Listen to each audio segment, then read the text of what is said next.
Start करें?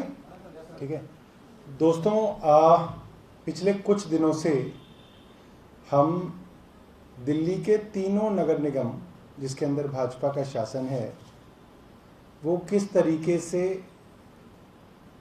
2640 करोड़ रुपए का रेवेन्यू जो उनको मिल सकता है उसको भ्रष्टाचार के चलते भाजपा लूट रही है, उसके बारे में हम बता रहे थे। आज हम आपके सामने एक ऐसा सबूत रखेंगे जिस पे साफ हो जाता है कि सीधा सीधा भाजपा के नेता एडवर्टाइजमेंट वेंडर्स के साथ मिलीभगत करके एमसीडी को करोड़ों रुपए का नुकसान भी पहुंचा रहे हैं और जनता के पैसे को लूट रहे हैं। और जिन एमसीडी की साइट्स के ऊपर 1 से 3 लाख रुपए किराया देके एडवर्टाइजमेंट लगती है उसमें 1 रुपया भी दिल्ली की भाजपा जो है एमसीडी को नहीं दे रही है। ये मेरे सामने नॉर्थ दिल्ली म्युनिसिपल कॉरपोरेशन के नवंबर 2020 के मिनट्स हैं, स्टैंडिंग कमेटी का एजेंडा है और उसके बाद मिनट्स में दिखाऊंगा आपको। एजेंडा के अंदर एक कमेटी बनाई गई थी जिसने ये सिफारिश की थी कि क्योंकि कोरोना रहा दिल्ली के अंदर और लॉकडाउन रहा, इसलिए जिन जिन लोगों के पास एडवर्टाइजमेंट के ठेके हैं, जो एडवर्टाइजमेंट के ठेकेदार हैं, उनको कुछ महीने की फीस को पूरा माफ कर दिया जाए, लाइसेंस फीस को, कुछ महीने की 75% माफ कर दी जाए और कुछ महीनों में इसको मात्र 50% फीस को लिया जाए। और इसकी कुछ डेट्स जो हैं इस कमेटी ने निर्धारित की। आज मैं आपको एक कागज दिखा रहा हूं जिसके अंदर स्टैंडिंग कमेटी के अंदर जो एजेंडा आया वो अलग था। भाजपा के नेता जो उस वक्त स्टैंडिंग कमेटी के अध्यक्ष थे, छैल बिहारी गोस्वामी, जिनको बताया जाता है आदेश गुप्ता के बिल्कुल खास आदमी है।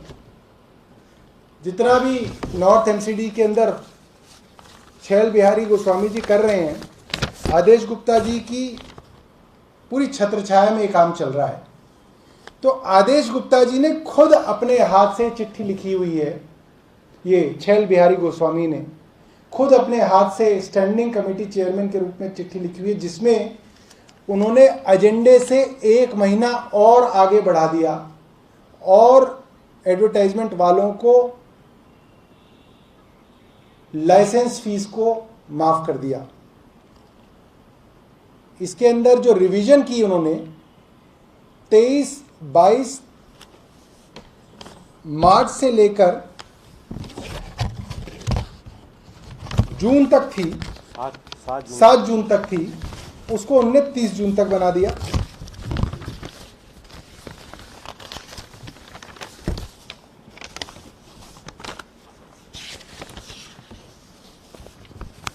उसमें करीब 23 दिन बढ़ा दिए। 100% माफी को इन्होंने करीब 23 दिन बढ़ा दिया।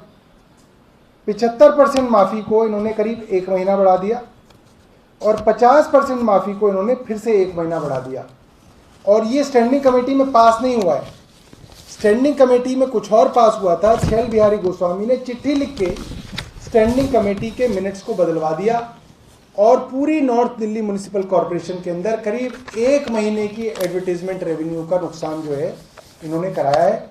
और ये साठगांठ जो है वो इसलिए है कि आप भाजपा के एडवर्टाइजमेंट्स को जो है मुफ्त में लगाएं और इसके अवज में आपको जो पैसा करोड़ों रुपया एमसीडी को देना है उसको हम माफ करते चलेंगे। कल हमने आपको साउथ एमसीडी का दिखाया था, आज हमने नॉर्थ एमसीडी के स्टैंडिंग कमेटी के चेयरपर्सन की चिट्ठी दिखाई है छैल बिहारी गोस्वामी की कि वो खुद डायरेक्टली स्टैंडिंग कमेटी के अंदर मिनट्स तक बदलवाने के लिए चिट्ठी लिख रहे हैं, जो कि पूरी तरीके से गैरकानूनी है।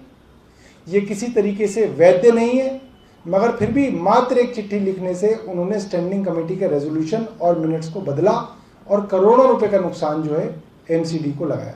धन्यवाद। अगर आपके पास कोई प्रश्न है तो आप पूछ सकते हैं। इनका जो पत्र है और ये जो कागज़ है वो हम व्हाट्सएप ग्रुप पे डाल देंगे।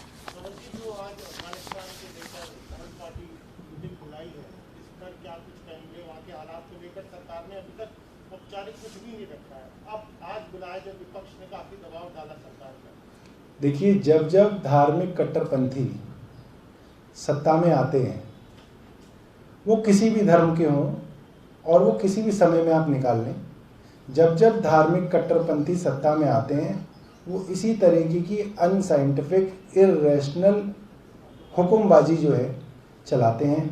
महिलाओं को ये नहीं करना चाहिए, कोई कहता है महिलाओं को 2 बच्चे पैदा करने चाहिए, कोई कहता है 5 करने चाहिए, कोई कहता है 15 करने चाहिए। तो ये धार्मिक कट्टरपंथियों की समस्या है, क्योंकि पढ़े लिखे कम होते हैं, रैशनल और वैज्ञानिक दृष्टिकोण की कमी होती है, इसलिए ऐसे लोगों से समाज को खतरा रहता है। और मुझे लगता है कि केंद्र सरकार को काफ़ी समस्या होगी धार्मिक कट्टरपंथियों के बारे में बात कहने में, क्योंकि अक्सर केंद्र सरकार भी कई तरीके के धार्मिक कट्टरपंथियों के सपोर्ट में नज़र आती है।